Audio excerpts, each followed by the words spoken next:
Congratulations, you've begun to drive your money vehicle. But with anything, we're going to need to make some stops along the way to make sure everything's running smoothly. When you look at your actual vehicle, this is called a tune-up. Tune-up is when you go, you check the oil, the gas, the engine, even the windshield wipers, and pretty much just make your machine run smoother. When you look at your money, a tune-up is going to be reviewing your pay stub. Hold up. Did he say the wrong word? Pay stub. Wait a minute. Did he mean paycheck? Something ain't right. We need to identify the difference there. Your paycheck is the amount of money that the employer is going to end up paying you. The pay stub is a review and an analysis of how they got to that number. So when you look at your pay stub, you are going to see the gross amount, Chapter 9, and then what is being taken out to get to your final paycheck. I made $723, but on my pay stub it shows $1,000 gross, taking out X, Y, and Z to get to that $723.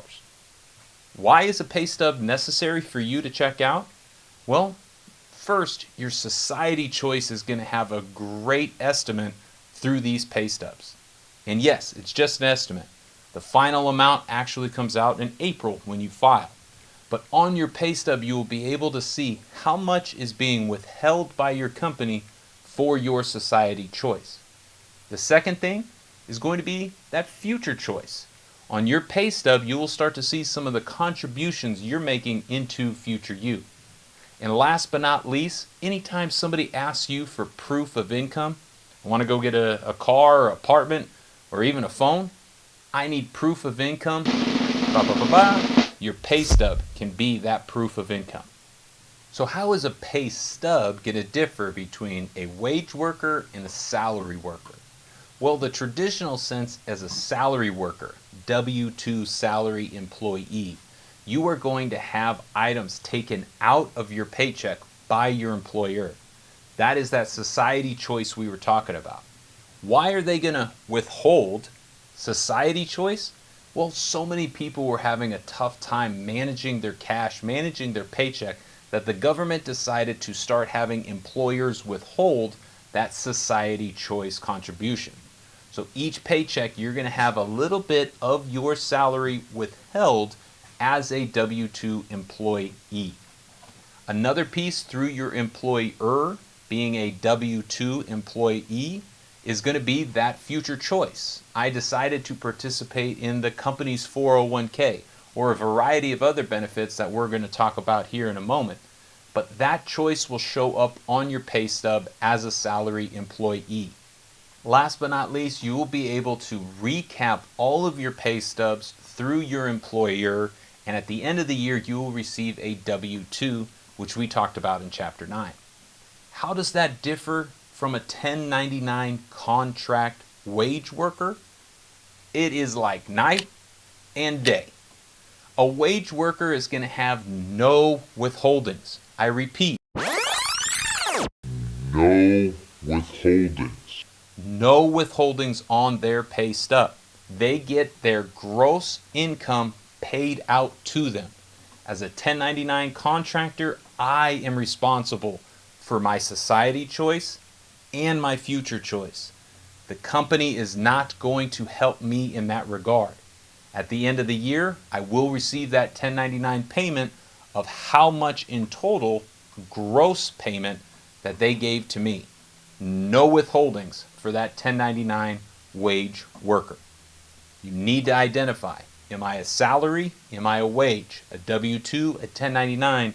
And when I look at my pay stub, are any of my choices being withheld for me, or are they my responsibility? Let's go look at a pay stub, start breaking it down. As you begin to look at your pay stub, you're going to see a lot of information on there. But as you're speaking the language of money, you'll be just fine. Let's look at the first part, the PIN, the Paycheck Identification Number. This is just a tracking system from the company. Whether you're a wage or salary, they want to know who they've paid and when they've paid them. That's how they're going to identify each paycheck. The second part is going to be the pay period.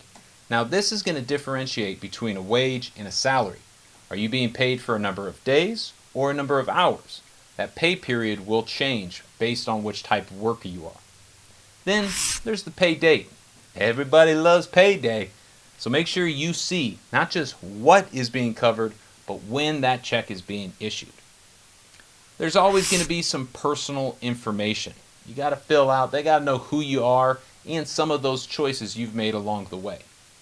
Then you finally get to the gross income, what they are starting out your paycheck looking like before they start to take some withholdings.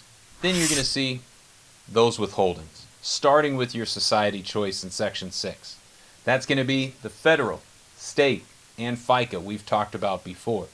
And you'll probably start to see a new withholding there called unemployment. This is a form of insurance policy in case you don't have a job. I got laid off, or I left, or I need an income in between jobs. That is what your unemployment payment is designed for. But you don't just get it for free, you pay into it today so you can use it later on. Again, an insurance policy for you. Category 7 on your pay stub is going to be your deductions, dollars that you have designated even before society is being taken out to go towards specific things. This is going to be seen in, of course, your future choice. Did you invest into that employer 401k? Did you get the free money match? I hope you did.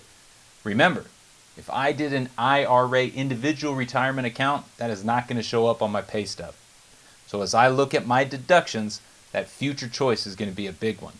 The second part of that deduction period is going to be around my insurance premiums.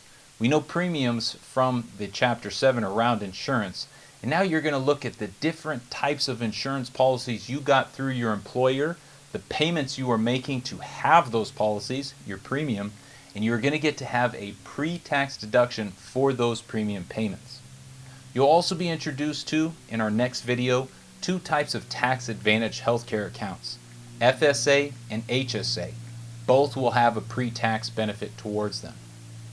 Then you have to go into your after-tax contributions.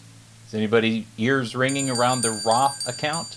If you have an option at your company or employer to choose a Roth account, that is going to be after tax, so you will have society choice taken out. And there may be other after-tax options that have benefits associated to them. Speaking of benefits, the next category is going to be your employer benefits. We're going to speak on more of these in the next video.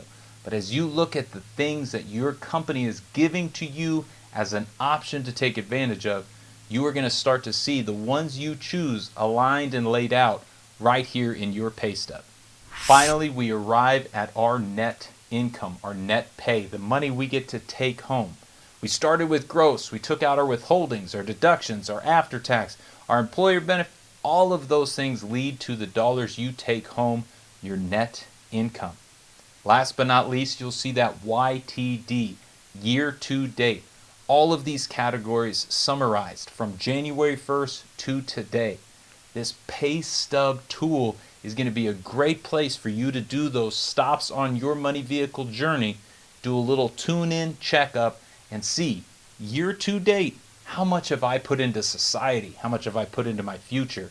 And truly, how am I managing my money vehicle?